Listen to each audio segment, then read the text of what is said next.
2026 marks a bold new chapter in mobile innovation, and leading that charge is the highly anticipated Vivo Tech Mobile. This latest smartphone from Vivo isn't just a device, it's an experience meticulously engineered to elevate every aspect of digital life. From the moment you lay eyes on the Vivo Tech, you're struck by its flawless design, an artful fusion of form and function that communicates elegance and futuristic sophistication.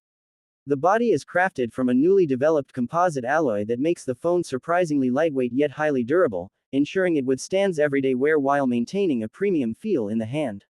The curved edges are subtle and refined, creating a seamless feel that merges glass and metal with the precision of high-end sculpture.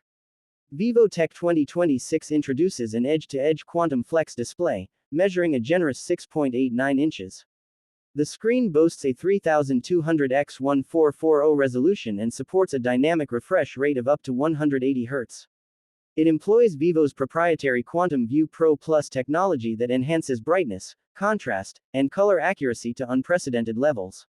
Watching videos or playing games on this display is more than a visual treat, it's an immersive journey that transforms content consumption into a visceral experience. Every pixel shines with clarity, every frame flows smoothly, and every detail appears with cinematic realism. The display is also designed to be energy efficient, automatically adjusting refresh rates and brightness according to usage patterns to maximize battery life without compromising quality. Underneath this stunning display lies the power of the new Snapdragon 8 Gen 4X processor, built on a 3nm architecture. This chipset delivers raw power combined with intelligent AI computing capabilities. Paired with up to 16 GB of LPDDR6 RAM and up to 1 TB of ultra-fast UFS 4.1 storage, the Vivo Tech can handle anything thrown at it. From high-performance gaming to professional-grade video editing, multitasking is seamless and instantaneous. Applications open in a blink, transitions are buttery smooth, and thermal management